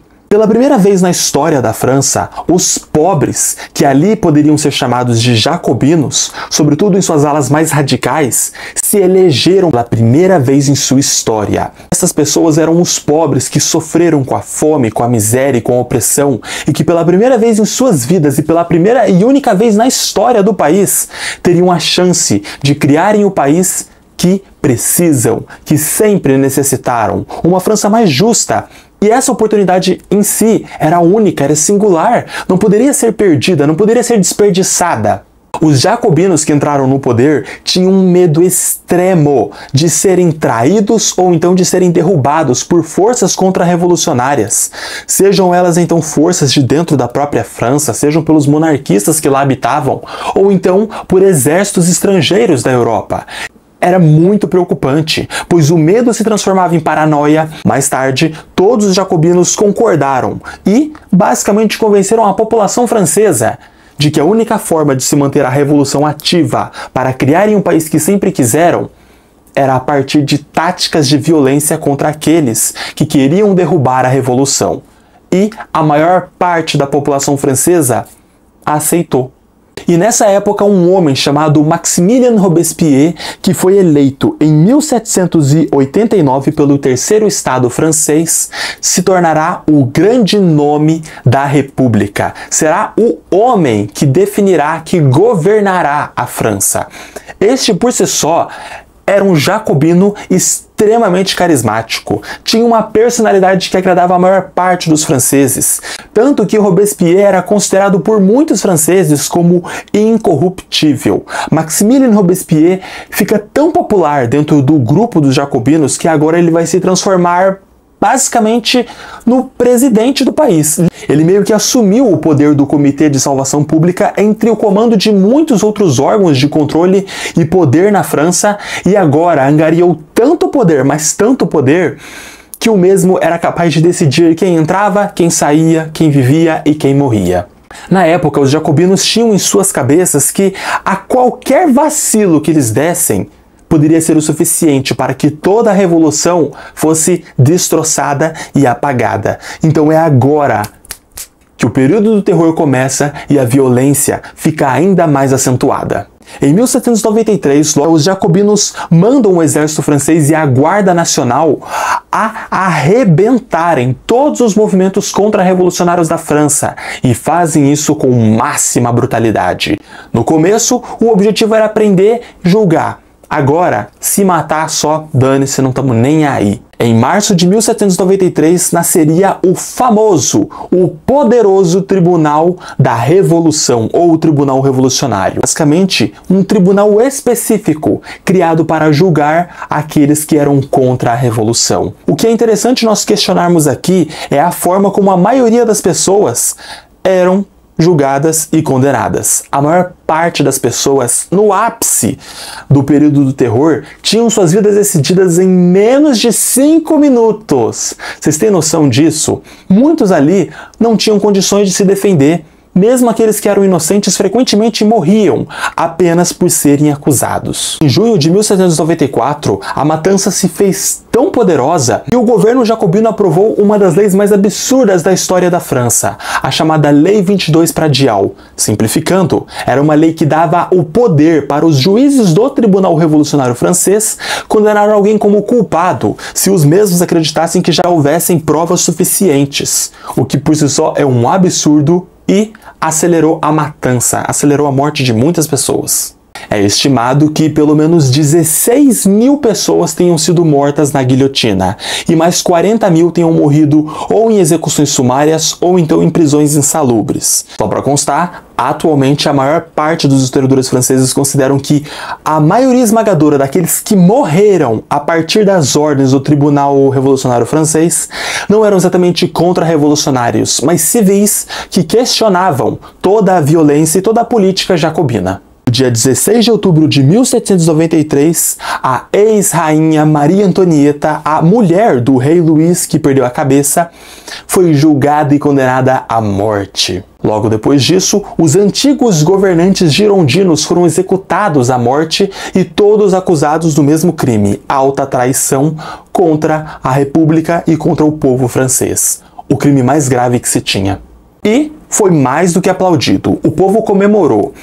Só que tem uma coisa muito brutal que aconteceu aqui. Na época, se você fosse um nobre e tivesse um filho, este filho também seria morto, ainda que ele não se mostrasse contra-revolucionário. Na prática, crianças seriam presas e seriam deixadas em prisões até que se tornassem adultas, mas os seus destinos eram selados. Na prática, a revolução evitava matar crianças exatamente porque isso poderia trazer revoltas. Então a revolução deixava com que essas crianças se tornassem adultos.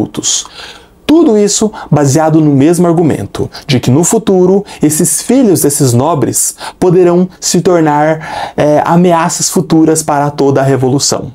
Que simplificando, né, basicamente um monte de gente morreu só porque tinha um pai nobre. Uma curiosidade muito interessante é que tanto o rei Luís XVI quanto a Maria Antonieta morreram sob as mãos do mesmo carrasco. O nome dele era Charles Henry Sanson e ele era o executor oficial de toda a Revolução Francesa. O mesmo matou mais de 3 foca em 1000 pessoas. É na prática, acho que um dos maiores carrascos de toda a história humana. Toda essa violência faria com que a maior parte de nós, né, usando o senso crítico, o senso comum, vamos dizer assim, que a maior parte do povo se posicionou contra os jacobinos, certo? Porque eles eram muito violentos?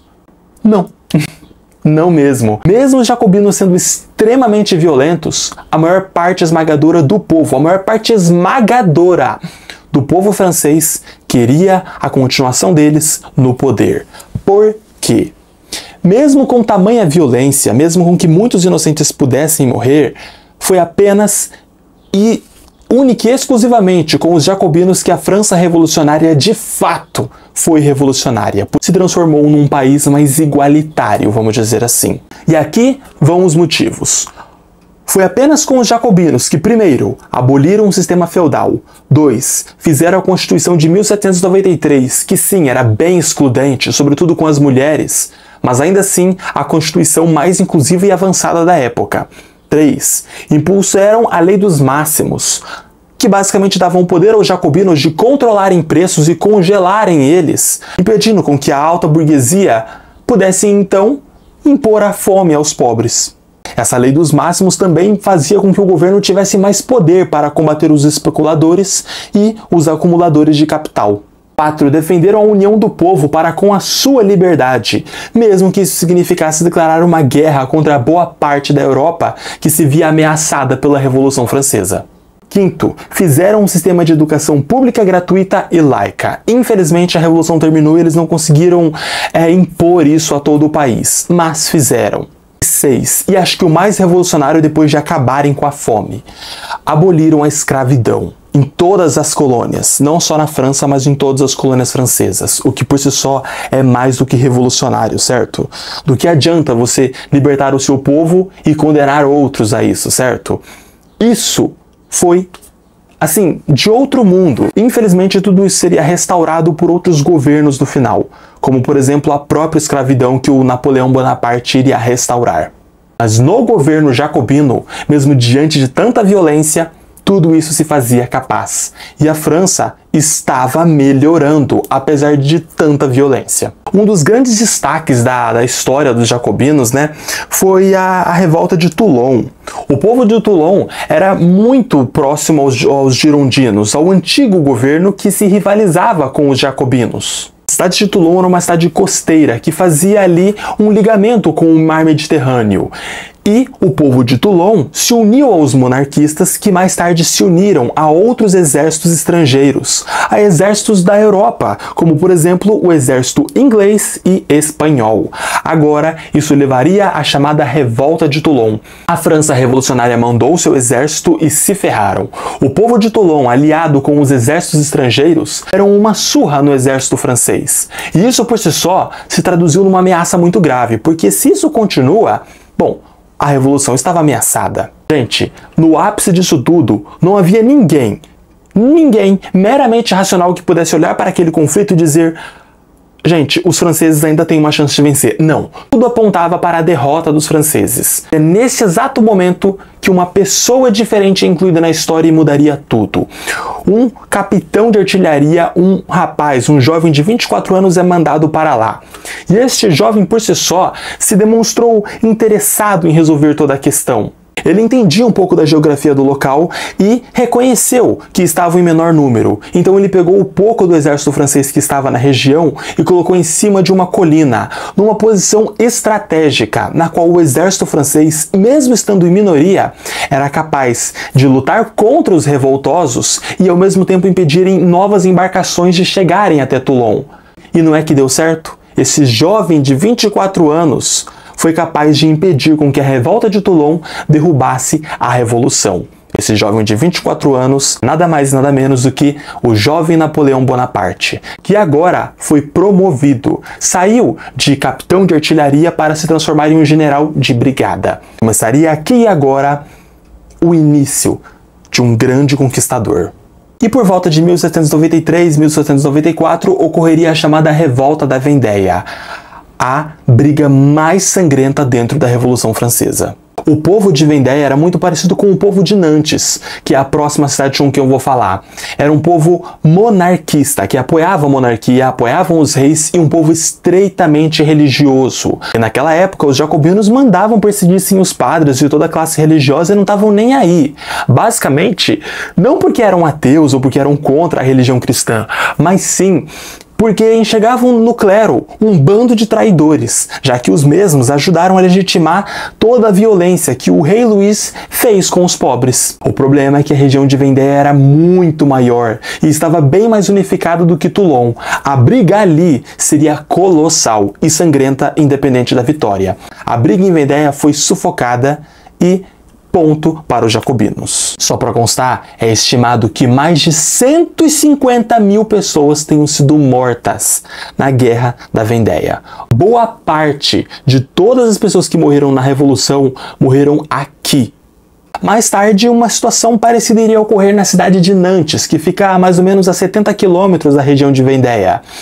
Na prática, o povo de Nantes era muito parecido com o de Vendéia e deu tudo errado para eles. O exército francês foi lá a mando dos jacobinos e chacinaram a galera. Entretanto, aqui vai um destaque para a cidade de Nantes. Lá se nasceu um método de execução do exército francês chamado afogamentos republicanos, ou os afogamentos de Nantes, na qual muitos dos generais franceses mandavam os seus soldados pegarem revolucionários inteiros, populares da cidade de Nantes, que lutavam contra os jacobinos, às vezes até amarrados em suas próprias famílias, e os colocavam em barcos e afundavam esses barcos no rio Loire, que fica logo ali do lado. E essas pessoas morriam. É estimado que mais de 4 mil pessoas tenham morrido desta forma em Nantes. Um número bem inferior à Vendéia, mas ainda assim um número bem expressivo. O período do terror matou com milhares de pessoas, e agora é hora dele acabar. Lá por volta do final de 1794, mais ou menos, os jacobinos racham em dois lados.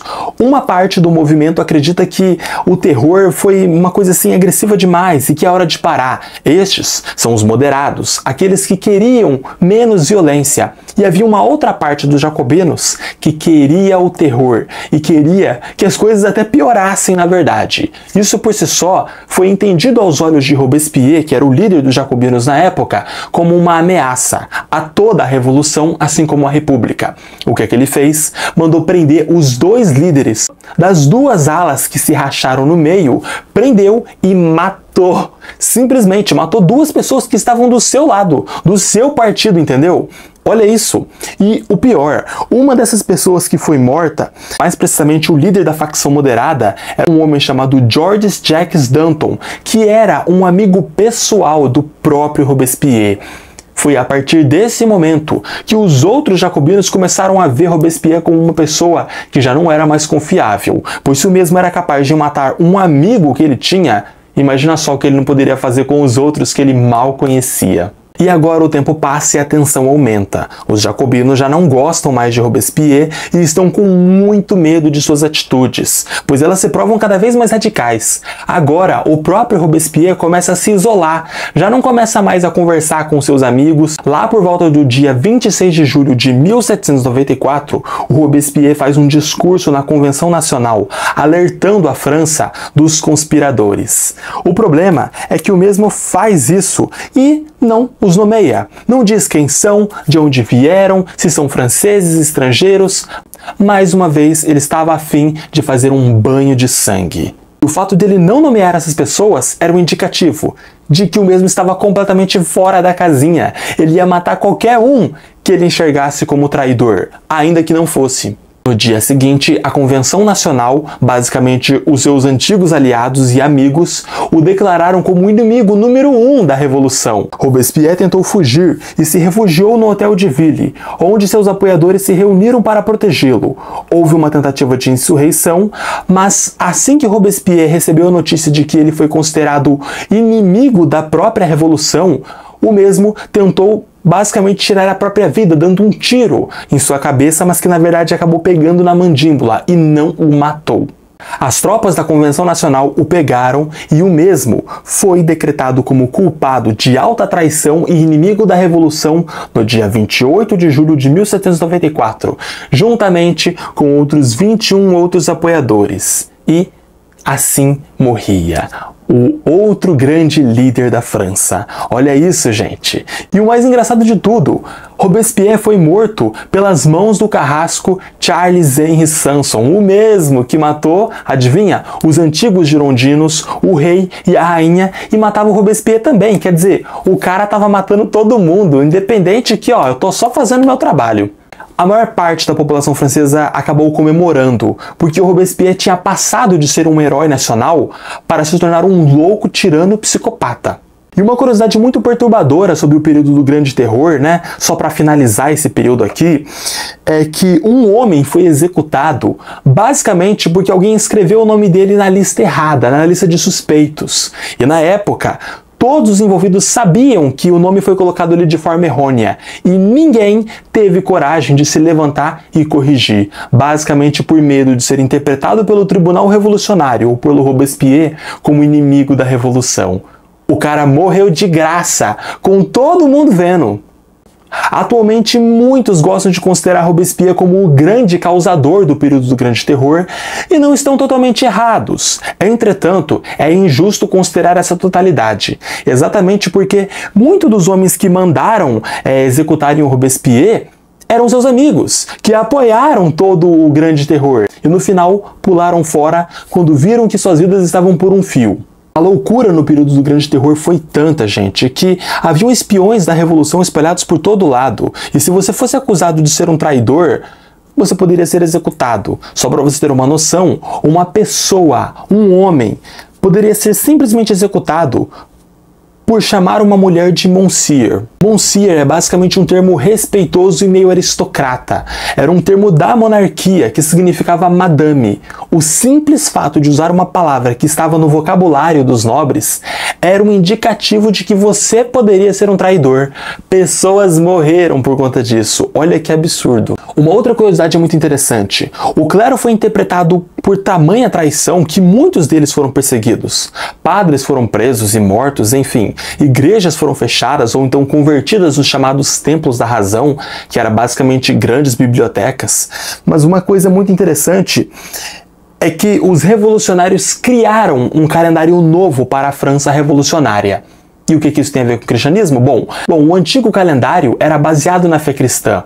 O novo calendário da França revolucionária era diferente. Ele basicamente tinha semanas de 10 dias com meses ligados à natureza e 100 domingos, apagando todo e qualquer traço de cristianismo no país. E foi de fato imposto e a França viveu sob ele por acho que uns mais de 20 anos. Entretanto, ele acabou sendo abandonado por ser muito confuso no ano de 1805. Uma outra curiosidade muito interessante é que as mulheres nobres que eram então executadas passaram a criar uma espécie de ritual ou moda para morrer. Muitas faziam então vestidos brancos ou lenços brancos. Algumas bordavam as datas de suas mortes com frases como "hoje morro livre" ou então "melhor morrer do que calar". E muitas gostavam de debochar. Muitas sabiam ali que já estavam mortas, então gostavam de dar risada da população pobre, basicamente insultando eles já que já tinham perdido tudo. Capítulo 19. Os Thermidorianos. Após a prisão e morte de Robespierre, os jacobinos acabaram dando uma enfraquecida. E agora, uma outra ala de políticos vai brigar pelo poder, os chamados Thermidorianos. Os Thermidorianos eram basicamente, em sua maioria, os chamados moderados e os girondinos. Eram uma ala da direita e da extrema direita. Mesmos começaram a se armar com poder ideológico, mas sobretudo militar, e deram um golpe na França Revolucionária Jacobina no dia 27 de julho de 1794. E este foi o golpe chamado pela história de Golpe de 9 de Thermidor. Quando os Thermidorianos assumem o poder da França, eles iniciam um novo capítulo da nossa história chamado de Terror Branco. Basicamente, uma perseguição e uma matança generalizada contra todos aqueles que eram os antigos políticos jacobinos, mas também contra seus apoiadores, mesmo aqueles que eram simples civis. A alta burguesia, os girondinos, os Thermidorianos, que agora tomavam o poder, se radicalizaram de seu jeito e se distanciaram ainda mais da baixa burguesia, pois estes se enxergavam melhores e os únicos aptos a governarem a França. E os caras simplesmente desgraçam tudo. Eles arrebentam com toda a França que os jacobinos criaram. Toda aquela França que era mais igual, com leis que, por exemplo, controlavam os preços para que a população não morria de fome, foi tudo jogado no lixo. Tudo que os jacobinos criaram, eles jogaram no lixo. Você tem noção? Só a lei que aboliu a escravidão. Isso aí seria restaurado com Napoleão mais pra frente. Isso, por si só, gerou um baita de um descontentamento na população. A única parte boa do início do governo dos Thermidorianos é o próprio Napoleão, que está agora assumindo diversas frentes de batalha e está vencendo diversas guerras com o exército francês contra outros exércitos europeus. Entretanto, as coisas não são boas, exatamente porque agora a fome vai começar. As colheitas vão ser péssimas e a maior parte dos alimentos serão destinados ao exército. Em 1795, o jovem Napoleão está ganhando todas, de modo que parte do povo holandês se une ao governo francês, na qual criariam então a República da Batávia, que na prática não durou muito, mas enquanto durou foi um importante aliado da França.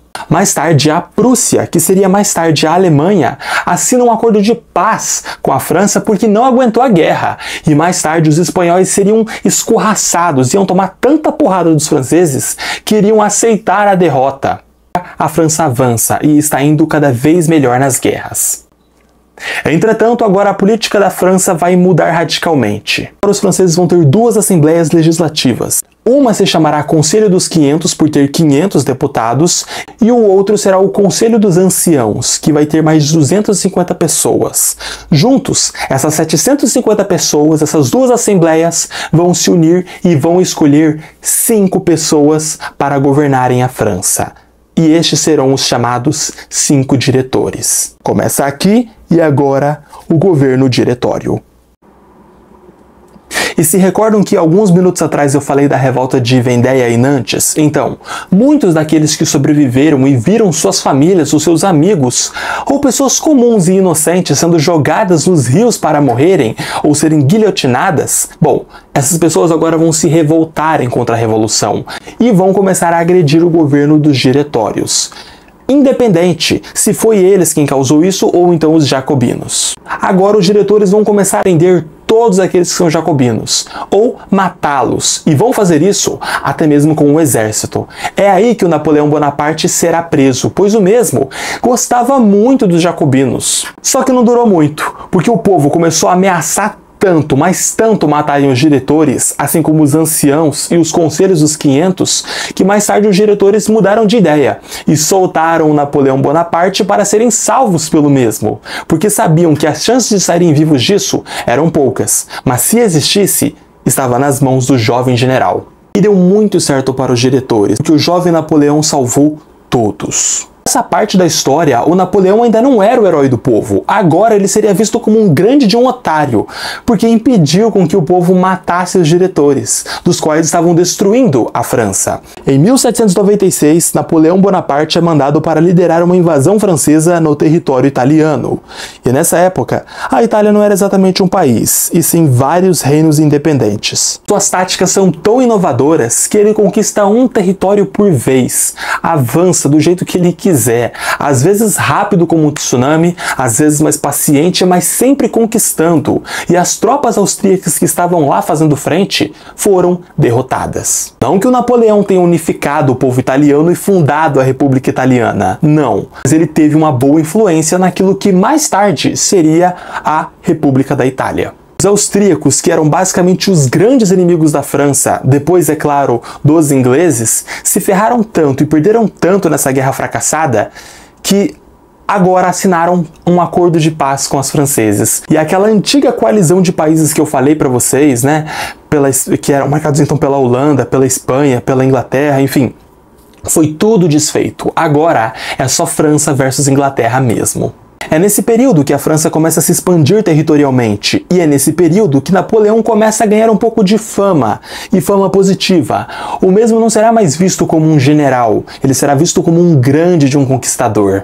Em 1798, a França invade a Suíça e funda a chamada República Helvética. Na época, o Bonaparte invade o Egito, não exatamente porque tinha interesse no Egito ou então no Império Turco Otomano que controlava o Egito, mas sim para ferrar com os britânicos.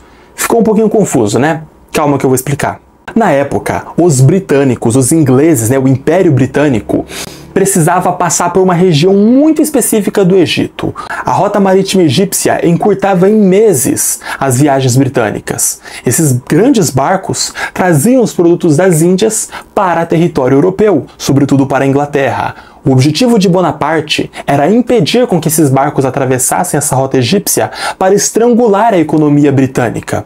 E pouco importava para o Napoleão ou para a França se os egípcios ou então o Império Turco Otomano que controlava a colônia egípcia iriam se irritar ao declarar uma guerra contra eles. Mais tarde, isso os levou ao dia 21 de julho de 1798, na famosa Batalha das Pirâmides, que tem esse nome porque ocorreu a poucos quilômetros das Pirâmides de Gizé. Essa foi basicamente uma batalha dos franceses contra o exército turco-otomano composto por forças egípcias.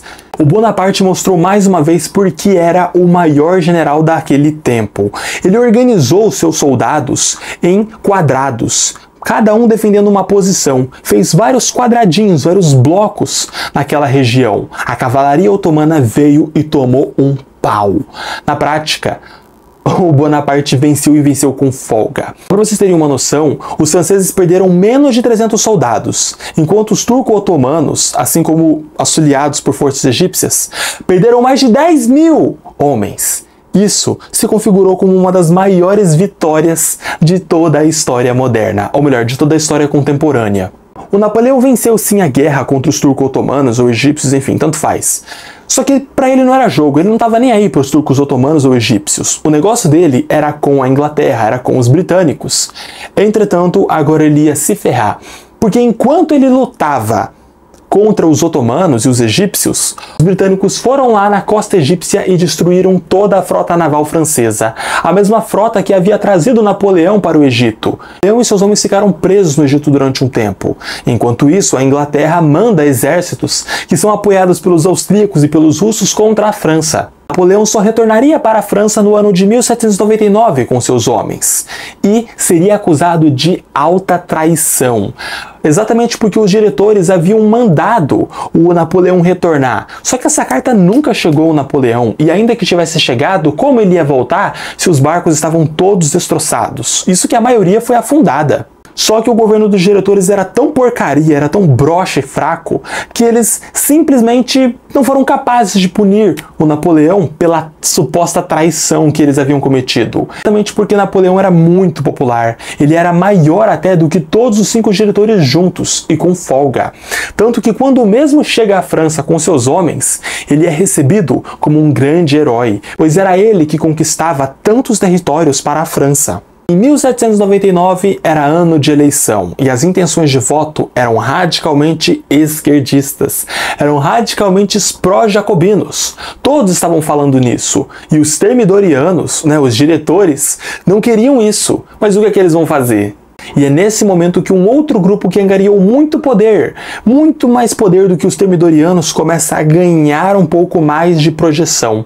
Estes são os moderados. Eles eram liderados por um intelectual chamado Emmanuel Sieyès, que, embora fosse muito próximo dos jacobinos, tinham ideais diferentes de governança e do que era uma república. Emmanuel Sieyès queria dar um golpe de Estado. Ele não queria mais os termidorianos, basicamente por conta da corrupção. Então ele chama o Napoleão para participar deste golpe de Estado.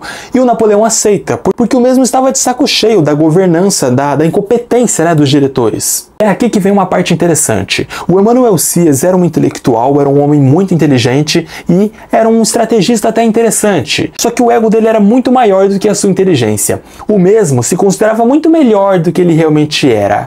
E ele convidou o Napoleão achando que o Napoleão seria basicamente o generalzinho de quinta, como se fosse um cachorro louco e que aceitaria ficar em sua coleira.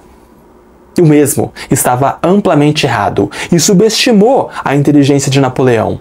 O golpe é dado no dia 9 de novembro de 1799. No calendário da França Revolucionária, este seria o golpe de 18 de Brumário. Brumário é o mês de novembro no calendário da França Revolucionária. Vem de bruma, que significa névoa. Só que quando o golpe começou a acontecer, o Napoleão começou a perceber que ele poderia fazer diferente. Ele não precisava só participar desse golpe e dar o poder para outra pessoa.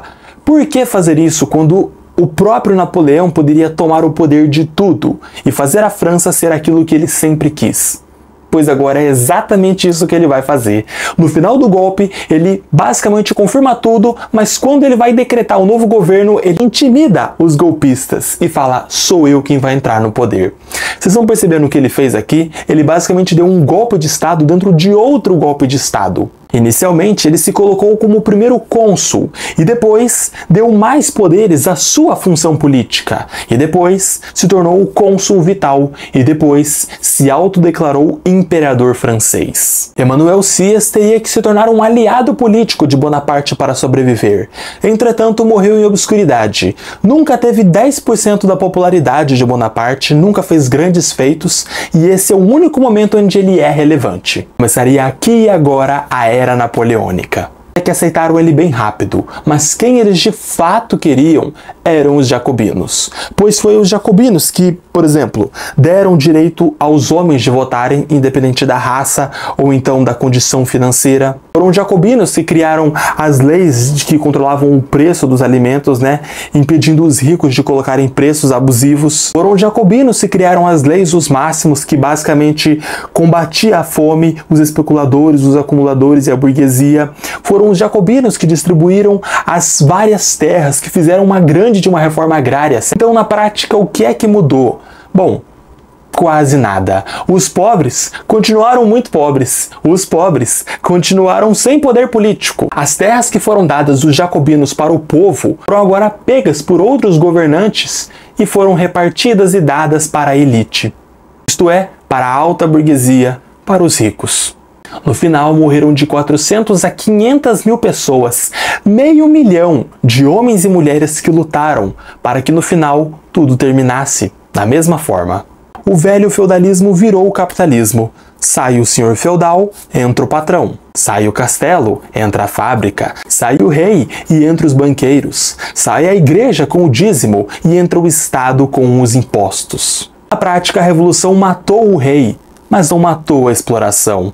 E é por isso que eu a considero como a revolução mais superestimada e mais maquiada de toda a história. Ela tem a áurea da Revolução Haitiana, como se as pessoas tivessem feito a França se tornar um país mais justo. No final de tudo, os franceses só trocaram de parasita. Ao invés de serem sugados pelo rei, pela nobreza e pelo clero, agora seriam sugados pela burguesia, pelos ricos, como ainda são hoje. Enfim, pessoal, esse daqui foi o vídeo de hoje. Eu espero que vocês tenham gostado e que tenham curtido. Se foi o caso, por favor, deixem o like, compartilhe e se inscreva. Esse foi o vídeo de hoje e até mais, pessoal. Falou, é nóis e fui!